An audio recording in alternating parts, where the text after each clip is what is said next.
Bonjour à tous amis du Connard du Catch, bienvenue pour une nouvelle vidéo. Une vidéo assez spéciale. Pardon, il y a si vous entendez un peu de bruit, c'est parce que en fond, il y a mon ami le ventilateur parce qu'il fait un peu chaud. Une vidéo assez spéciale concernant le cas Sasha Banks et on va revenir par rapport à la vidéo que j'avais faite il y a quelques jours. Bien sûr, tout le monde est rentré en émoi suite à cette affaire, l'affaire Sasha Banks, Naomi qui se sont barrés d'euros, on connaît tout le tralala. Alors, pourquoi je fais cette vidéo franchement, qui va être assez longue, je pense, et qui me rend heureux. Parce que, et je vais te dédicacer, j'espère que tu as regardé cette vidéo, j'ai eu un commentaire de Eleonore Lelo Covers qui m'a bien fait réfléchir et qui m'a fait ouvrir un débat. Bien sûr que moi-même j'ai instauré. C'est parce que dans la vidéo que vous pouvez regarder sur ma chaîne, je milite toujours que Sasha Banks quitte la WWE d'un commun accord, bien sûr, sachant qu'elle est malheureuse, et qu'elle aille à Impact Wrestling. Alors déjà, Eleonore, je te salue, merci pour tes commentaires, très constructifs, et franchement, c'est très sincère, franchement, j'ai kiffé, et si je me permets, je vais lire tes commentaires et je vais en répondre sur certains points. Parce que franchement, parce que j'ai beaucoup de choses à dire. Et bien sûr aussi, je répondrai à ceux sur Twitter qui m'ont aussi répondu par rapport à mon opinion. Bien sûr, sur Twitter aussi, j'ai tweeté certaines choses par rapport à Sasha Banks. Et de toute façon, je vais persister et signer que Sasha Banks doit signer Impact. Bref, déjà on va commencer par le premier commentaire que tu m'as envoyé, Eleonore. Le premier point. Mon commentaire risque d'être assez long, mais il y a des choses où je suis d'accord avec toi, mais en même temps pas d'accord. Premièrement, il faut savoir qu'à Mania 35, Banks a pris une longue pause car elle s'enfonçait de plus en plus psychologiquement à cause de la blessure de Paige, l'histoire de leur défaite contre la Iconic Super Cela. Je pense, ça l'a un peu touché, mais le plus, ça reste sa dépression. Premier point, je suis complètement d'accord avec toi, quasiment. Je pense que oui, Sasha Banks a, on va dire, toujours ce trauma d'avoir indirectement déclenché la fin de carrière de Paige, la blessure en show. Donc il y a le premier point, il n'y a pas de problème. Même si moi, je pense quand même qu'à Mania 35, l'histoire des enfants gâtés de Sasha Banks et Bayley, je commence à y croire de nouveau, suite à ce qui s'est passé il y a 4 jours. Mais bref. Deuxième point, ça c'est important. Là ça commence à devenir vraiment, vraiment excitant. Je ne vois pas Sasha à Impact. Pourquoi? Parce qu'à la WWE, c'est vraiment des grandes choses, des grandes arénas, des grands shows, de la vraie construction. En majuscule vrai, on va en revenir. Une grande foule dans le public. À Impact, il y a certes une bonne division féminine, mais elle ne se perdra pas à Impact. Ils n'ont pas d'organisation, je trouve, au niveau des rivalités et des matchs. C'est un peu le bordel, même si très souvent, les matchs sont très bons. Je ne suis complètement pas d'accord avec toi. Et je vais y aller point par point. Alors, l'histoire des arénas, des shows... j'ai fait une vidéo de toute façon sur la foule de la WWE. Avec ton respect, je crois que franchement, si tu regardes un show live de Raw SmackDown, je crois que tu n'as même pas d'ambiance. Sachant que, pour être honnête quand même, si tu regardes un Raw à SmackDown actuellement, tu ne sais même plus faire la différence, tu sais même plus différencier entre le vrai et du faux au niveau de la réaction de la foule. Sachant que Kevin Dunn, dans son camion, nous met parfois des faux bruits de foule. Donc ça veut tout dire, ça veut dire à quel point la WWE, de toute façon, j'ai fait une vidéo, la WWE manipule la foule, manipule leur foule. Donc là, au niveau de cet argumentaire, bof, pas trop d'accord. La division Impact a certes une bonne division.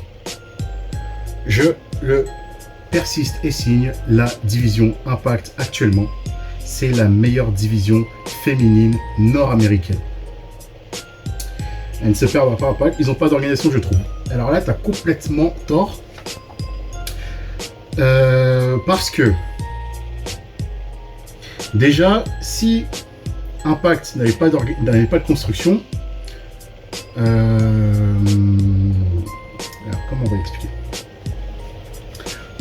Prends Impact d'un côté, prends la WWE d'un autre, et quand tu regardes les shows chaque semaine, dis-moi s'il n'y a pas une différence entre Impact et la WWE. Je m'explique. Tu regardes Raw, là tu as regardé Raw cette semaine, la semaine prochaine tu regardes Raw, t'as pas de changement. T'as pas de changement. Je te dis une connerie là, Sasha Banks et Naomi, de toute façon, elles étaient en feud avec Natalya et Shayna Baszler. T'avais à Raw, Natalya contre Naomi. À SmackDown, t'as Shayna Baszler contre Sasha Banks. La semaine suivante, tu fais des inversions, t'as toujours les mêmes matchs. À Impact, ça diversifie. Chaque semaine, tu sais pas ce qui t'attend. Mais maintenant, quand tu regardes Raw et SmackDown, tu sais à quoi t'attendre quasiment. Tu sais que bon, ils vont refaire le même match. Je t'invite à regarder les reviews de Story. À chaque fois, il blague sur ça. Quand il fait ses Raw recap, à chaque fois, il nous sort Eugène Sacomano, on refait le match. Donc là, je suis pas d'accord avec toi. Je suis pas du tout d'accord avec toi. Les feuds sont mieux construits à Impact. Je suis désolé. Là, je vais te donner un exemple. Les dernières feuds qui étaient vraiment hot. Récemment, il y a eu Mickie James contre Deonna Purrazzo. Mickie James, Deonna Purrazzo, ça avait commencé en août 2021 au show NWA Empower. Et la feud s'est terminée en janvier 2022 à Impact Hard to Kill. Et je t'invite à regarder cette feud, et leur match surtout. Leur match à Bound for Glory, où Mickie James avait remporté le titre. Ensuite, leur match à Hard to Kill, le Texas Deathmatch, excellent. À la WWE, t'as quoi comme feud? À la WWE? Tu vas me dire Charlotte Flair, Ronda Rousey? Ok. Mais il n'y avait pas de construction, hein, quasiment. Il n'y avait pas de construction. C'est compliqué, hein, franchement c'est compliqué. Mais bon, je respecte quand même. C'est un peu le bordel, là, donc pour moi, le bordel c'est plus à la WWE qu'à Impact. Ensuite, troisième point. Naomi a déjà eu des soucis avec la WWE avant, mais les gens oublient certaines choses. Ok. Si Banks quitte la WWE, ce sera pour faire une grande pause dans sa carrière de catcheuse, je dirais environ un an. Elle n'est plus heureuse, comme tu dis, merci. Elle se recentrera sur elle-même pour moi si elle a réagi comme ça. C'est que je pense un ras-le-bol de comment elle est utilisée en général. Tu vois, tu me donnes de l'eau dans mon vin. De faire valoir dans le sens où dans toutes les feuds, elle est présentée pour mettre en avant les autres et elle a le droit à des petits règnes en récompense, mais il n'y a aucun vrai règne mémorable dans le bon sens du terme. Elles sont deux à avoir réagi comme ça lundi, donc je ne comprends pas pourquoi tout le monde s'acharne sur Banks en n'ayant pas d'argument ou ayant seulement la moitié des informations. Je vais m'arrêter sur ce point-là. Je vais te donner un exemple très simple. Pourquoi on s'acharne sur Sasha Banks et pas Naomi? Oui, elles ont pris la décision collégiale toutes les deux, blablabla. Ok. Je vais te donner un exemple très simple. Je sais pas, peut-être si tu suis le foot. En 2010, l'équipe de France jouait la Coupe du Monde en Afrique du Sud. Il y a eu un scandale qui a éclaté au sein de l'équipe de France. Apparemment, il se disait que à la mi-temps d'un match, Nicolas Anelka avait insulté Raymond Domenech. Donc le lendemain, une des journaux, gros titre et tout, blablabla. Les joueurs de l'équipe de France, ils ont décidé le lendemain, alors qu'ils avaient un match à préparer, un dernier match de Coupe du Monde à préparer, de faire grève parce qu'ils n'étaient pas d'accord contre leur fédération d'avoir exclu Nicolas Anelka. Donc là, je devrais te dire que c'est les 23 qui ont pris la décision. On est d'accord. Sauf que dans les semaines et les mois à venir, on s'est tous attardés seulement sur 3-4 personnes. Patrice Evra, Franck Ribéry, Nicolas Anelka, Raymond Domenech. pour nous, pour l'opinion publique, les fautifs, c'était ces 4 personnes. C'était ces 4 personnes. Et après, on n'avait pas oublié que les 23 avaient fait la grève, mais on s'est plus concentré sur ces 4 personnes.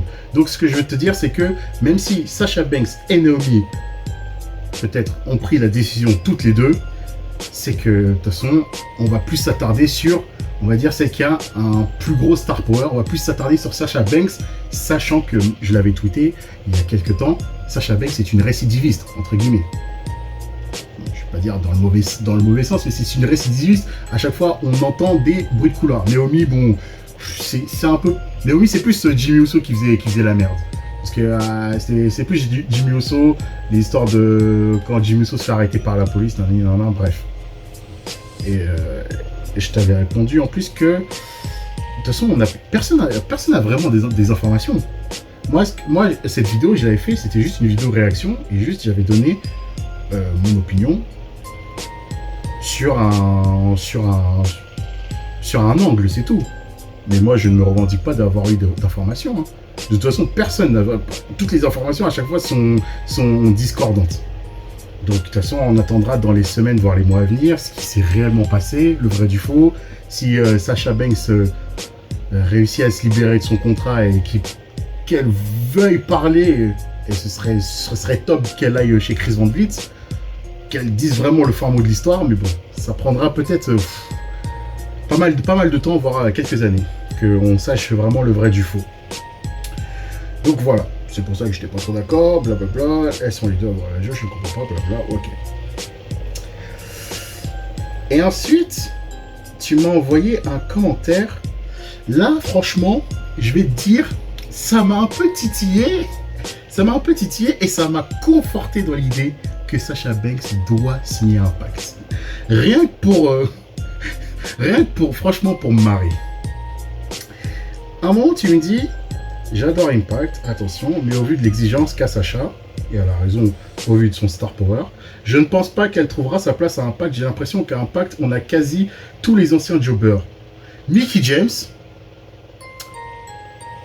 Tenille Dashwood, Casey Lee, Jessie Mackey, Zack Ryder, Big Cass, Frankie Monet, Chelsea Green, Deonna Purrazzo, etc.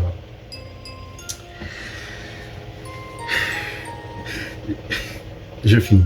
Ce que je veux dire, c'est que Impact est bien pour te redonner en crédibilité si tu as jobbé pendant plusieurs mois, années. Sacha n'est pas une jobbeuse et elle a toujours cette crédibilité, mais elle est seulement très mal utilisée. Comme je l'ai expliqué, j'ai l'impression qu'elle est utilisée pour mettre les autres en avant en grande majorité, donc je ne pense pas qu'elle soit au point de devoir se redonner de la crédibilité.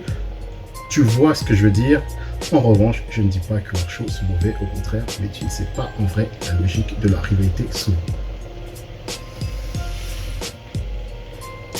Alors, je suis désolé de te le dire, mais ça c'est le prisme de WWE, ça. Le prisme des fans de WWE. Je t'invite,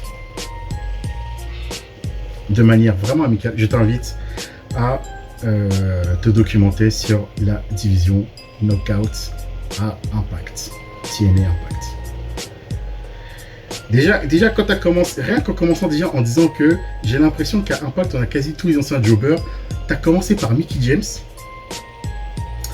Là déjà, t'as faux. Parce que je sais pas si tu as vu le premier passage de Mickie James à la TNA. Je te rappelle aussi les conditions de son départ la première fois à la WWE. Mickie James n'était pas une jobbeuse quand elle est partie en 2010 de la WWE. Mickie James sortait d'une feud assez horrible avec Michelle McCool, l'histoire de Mickie James, elle gagne la ceinture, blablabla, et quelques mois après, elle quitte la WWE. Et Mickie James n'était pas une jobbeuse. Victoria n'était pas une jobbeuse quand elle signe à la TNA après avoir quitté la WWE. Gail Kim, quand elle signe à la TNA, quand elle quitte la WWE en 2004 ou 2005, je sais plus, bref, Gail Kim n'était pas une jobbeuse. Gail Kim était championne féminine de la WWE.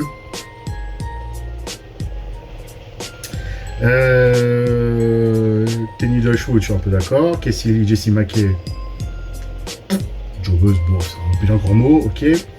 Deonna Purrazzo, oui, a jobbé à NXT. Mais voilà ce qui est devenu Deonna Purrazzo. Deonna Purrazzo est, pour moi, dans le top 3 des meilleures catcheuses du monde actuellement. Et de mon avis, c'est la meilleure catcheuse du monde. Je t'invite à regarder son année 2020, milieu fin 2020 pendant le confinement et l'année 2021, exceptionnel. Surtout même les matchs. Chelsea Green, avant d'arriver à la WWE, c'était pas une jobbeuse à Impact. Elle était championne Impact. C'est la WWE qui a merdé. Et je te rappelle que Chelsea Green était un gros poisson quand elle signe à la WWE. Frankie Monet, a.k.a. Taya Valkyrie, était aussi un gros poisson sur le marché quand Triple H l'a fait signer à NXT. Taya Valkyrie était le plus long règne de l'histoire de Impact. Je t'invite aussi à regarder ses matchs contre Tessa Blanchard. Ou ses matchs contre, comment ça s'appelle, Su Yung. Donc là, ce point-là, je ne suis quasiment pas d'accord avec toi. Et donc d'où si Sasha Banks signe à Impact, ça va la faire baisser en crédibilité et genre limite ça va devenir une jobbeuse. Là, je t'ai donné des exemples. Et les feuds, pardon, mais les feuds sont bien construites.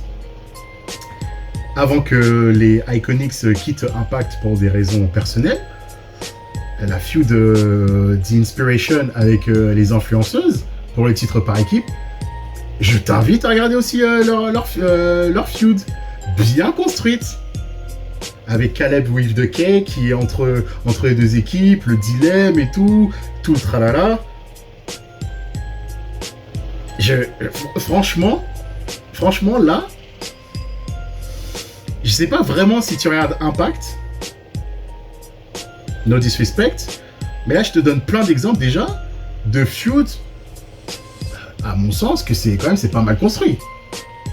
C'est pas mal construit comme feud. Surtout, je te balance ici quand même encore comme exemple de feud. En 2013, la feud Gail Kim, comment ça s'appelle? Putain, Gail Kim, Taryn Terrell. Anciennement Tiffany, qui était la general manager de la ECW. Taryn Terrell, je t'invite à regarder leur série de matchs, leur Last Woman Standing match en 2013, alors que la WWE faisait des matchs de 2 minutes encore chez les femmes. Last Woman Standing match au pire, je vous balancerai les liens des matchs. Last Woman Standing match entre Gail Kim et Taryn Terrell, un match d'une quinzaine de minutes à Slammiversary, incroyable match. Et elles ont eu aussi un match à Impact. C'était un ladder match pour savoir qui va être aspirante numéro 1 pour le titre. Victoire de Gail Kim. Tu vois déjà, 2013. Hein. En 2013, la WWE... voilà, ça faisait des matchs de 5 minutes. Impact en 2006-2007. Je t'invite aussi à regarder les Awesome Kong contre Gail Kim. Match no DQ, des coups de chaise dans la gueule.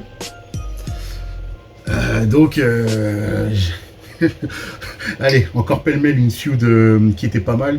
La feud entre Brooke Tessmaker et Tara, anciennement Victoria. Tara qui était devenue jalouse de Brooke Tessmaker. Brooke Tessmaker qui était la championne Knockout à l'époque. Et bien sûr, Brooke Tessmaker et Tara ont été tag team champions. Toutes les deux. Et donc après, c'était un match qui s'est passé à Bound for Glory. Teacher versus Student, un très bon match d'une bonne dizaine de minutes encore, et donc voilà. Et je t'invite aussi à aller encore pêle-mêle à regarder le match entre Mickie James et Tara, match en cage incroyable, surtout le finish quand Mickie James est tout en haut de la cage qui saute sur Tara, c'est un moment instant classique. Bref, donc voilà, et franchement merci pour tes commentaires Éléonore, mais je ne suis pas du tout d'accord. Je ne suis pas du tout d'accord avec quasiment ce qui a été dit.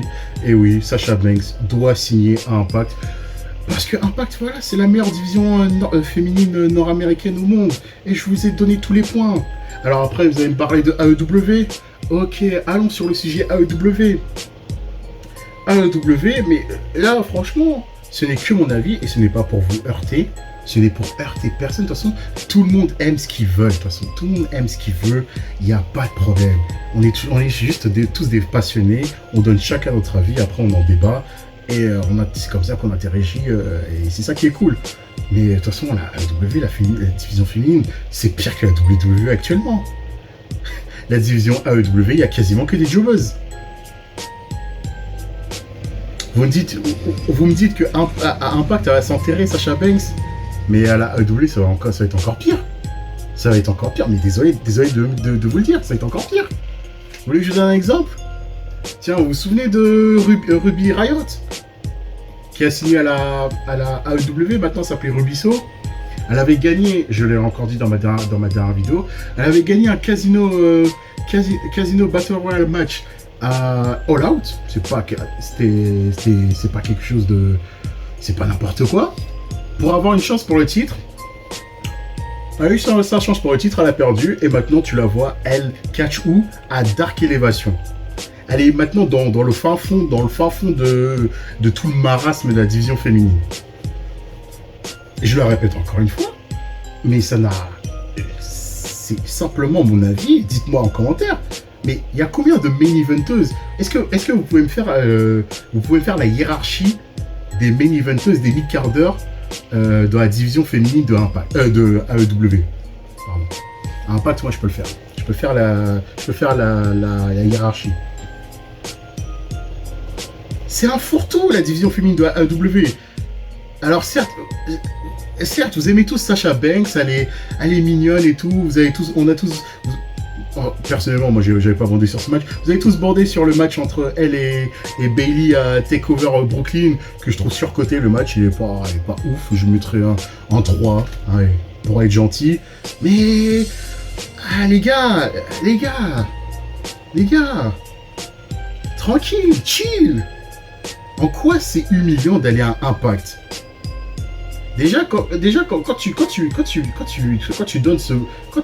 associes un catcheur entre guillemets qui a une grosse popularité et que tu mets Impact à côté de ce catcheur, mais vous êtes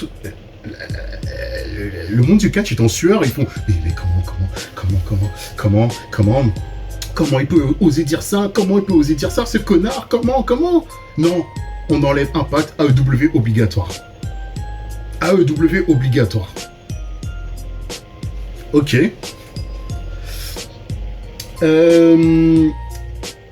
L'hypocrisie quand même des fans. Oui, Rousseff il est mal utilisé, un tel est mal utilisé à WWE. Ok, ils partent tous à la AEW. Vous allez pas me dire que la plupart c'est, je vais pas dire des jobbers, mais ils ont pas vraiment tous des rôles. Rousseff quand il arrive à la AEW, c'est quoi? C'est le best man de Kip Sabian, qui a complètement disparu des radars au passage, avec Penelope Ford. Sérieusement? Et après on critique AEW, ouais, AEW ça m'a utilisé, nan. Ok. Donc, quoi? Maintenant, AEW, c'est vraiment l'Eldorado. C'est l'Eldorado, vous êtes obligé d'y aller. Impact, on connaît, ouais. Juste parce qu'ils ont une réputation, entre guillemets. Ils ont une réputation. Oh là là. Je suis en sueur là, franchement, je suis chaud là, je suis bouillant. Encore un exemple. Kurt Angle, il quitte bien la WWE en 2006, il se fait virer même en 2006 par la WWE à cause de la farine. Il s'est viré, hein. Il était dans son run Wrestling Machine, match incroyable qu'il fait contre l'Undertaker à Nowhere 2006. Et après qu'il perd lamentablement son titre en à peine 10 minutes contre Rey Mysterio. Même pas 10 minutes, ça a duré 8 minutes. Contre Rey Mysterio dans un three-way avec Randy Orton. Kurt Angle n'est pas parti à la TNA Impact. Est-ce qu'on ne dit pas que Kurt Angle a quand même livré un de ses meilleurs runs de sa carrière à la TNA? C'est vrai ou faux? Je vous invite tous à vous abonner vite fait au Impact Plus, regardez le best-of de Kurt Angle, et vous allez me dire si vraiment Impact ça enterre les mecs. Donc voilà. Et pour revenir à Sasha Banks, encore une fois, Sasha, si tu vois cette vidéo, de toute façon je te taguerai sur Twitter. J'espère que tu vas regarder cette vidéo. Sasha, I know you're gonna watching this video. I love you. Go call Vince. Leave the WWE et go call Scott D'Amore. Oui, Sasha, va à Impact. va à Impact. Impact, franchement, tu vas affronter des Jordan Grace, tu vas affronter des Masha Slamovic, qui est, en plus, là, qui est très bien construite actuellement. Tasha Steelz, mais Tasha Steelz, elle est super, en plus, en tant que championne, avec son garde du corps Savannah Marshall. Savannah Hill, pardon. Savannah Marshall, c'est la boxeuse. Ensuite, il y a Rosemary, il y a, comme ça, Avoc, il y a Tenille Dashwood, il y a Madison Rayne, une putain de légende de la division Knockout. Et au passage, Impact, eux, là, je parle que de la division féminine, là, quand même. Mais eux, ils savent bien utiliser leur OG. À chaque fois qu'ils rappellent leur légende, Gail Kim. Gail Kim qui avait fait un run, qui avait mis en avant Tessa Blanchard. Elle délivre un match incroyable contre Tessa Blanchard. Incroyable, voilà. On fait monter, on élève les jeunes. ODB qui était revenu pour faire une pige vite fait à l'affronte Diona Purrazzo. Voilà, on élève Diona Purrazzo. Jazz aussi, pareil. Jazz aussi a fait partie de ceux qui ont élevé Diona Purrazzo dans son règne. Mickey James, voilà, Mickey James, elle revient à la maison, elle est bien traitée. Après l'histoire du sac poubelle, a fait son show NWA Empower 100% féminin, un show, une vraie réussite. J'avais fait la review de ce show, super. Elle revient à Impact aussi, bim, Diona Purrazzo, Mickey James, super à la feud. Et ça a permis d'élever encore plus Diona Purrazzo. Voilà, on utilise bien les OG. Franchement, la division Knockout est super. Et là, Mia Yim est revenue au Berkay. Voilà, elle est revenue au Berkay. Et Mia Yim, vous allez me dire quoi? C'était une jobbeuse à la WWE? Non, à NXT, elle était bien traitée. Bref. Voilà la différence entre une bonne division où on a des idées et qu'on utilise bien aussi ces idées. Et en plus, à la tête de la division, il y a une légende, une OG, celle qui connaît bien, quelqu'un qui connaît bien le catch, Gail Kim. Voilà, à la WWE, je suis désolé, la division féminine à l'heure actuelle est en train de régresser. La division ne tourne qu'avec, entre, on va dire, 4 personnes. Becky Lynch, Bianca Belair, comment elle s'appelle, Ronda Rousey, le robot, et comment ça s'appelle, Charlotte. Après, la machine à laver, mais bon, la machine à laver, bref, voilà. Voilà, c'est tout ce que je voulais dire. Hein. Dites-moi en commentaire ce que vous pensez de cette, on va dire, de ce cri du cœur pour que Sasha Banks signe à Impact. Et les reviews de Impact Wrestling arriveront. Parce que Impact, franchement, en plus ils fêtent leurs 20 ans, mais pour moi, c'est eux qui ont, au niveau des shows nord-américains, parce que moi, je ne veux pas parler du catch japonais et tout, j'ai pas trop de connaissances, donc je ne veux même pas parler, ça n'aurait aucun sens. Je parle de ce que je vois et de ce que j'observe. Pour moi, en termes de fédération nord-américaine, pour moi, c'est Impact qui a fait le meilleur début d'année. On a eu déjà 3 pay-per-view de super qualité. Hard to Kill, Rébellion, et l'autre, je crois Sacrifice. C'était quand? C'était au mois de mars, bref. Sacrifice peut-être, ouais, certes. Donc voilà, je vous invite à regarder Impact. Et de toute façon, les reviews vont arriver. Voilà, c'était une vidéo, voilà, pour que Sasha Banks m'entende et elle a tout mon soutien. Et voilà. Et je remercie Eleonore pour tes commentaires, pour la genèse de cette vidéo. J'espère que, franchement, sans rancune Eleonore, mais tu m'as fait kiffer. Et c'est pour ça que j'ai créé cette chaîne pour, voilà, pour ce genre de débat, pour ce genre de choses qui est vraiment passionnant et excitant. C'était le connard du catch. Là, j'ai trop mouillé le maillot. Je upload la vidéo. Je vous la balance. Et surtout, abonnez-vous, likez-la, partagez-la. Voilà, partagez-la autour, jusqu'aux États-Unis, jusqu'à chez Scott D'Armor, jusqu'à Stanford Connecticut, jusqu'à chez Vince McMahon, jusqu'à chez Sasha Banks, chez Bayley. Mais il faut que cette vidéo soit assez partagée pour ce cri du cœur. Oui, Sasha signe à Impact et je crois que la campagne va continuer. C'était le connard du catch. Merci d'avoir regardé cette vidéo jusqu'au bout et on se retrouve pour des prochaines vidéos. Allez, à plus.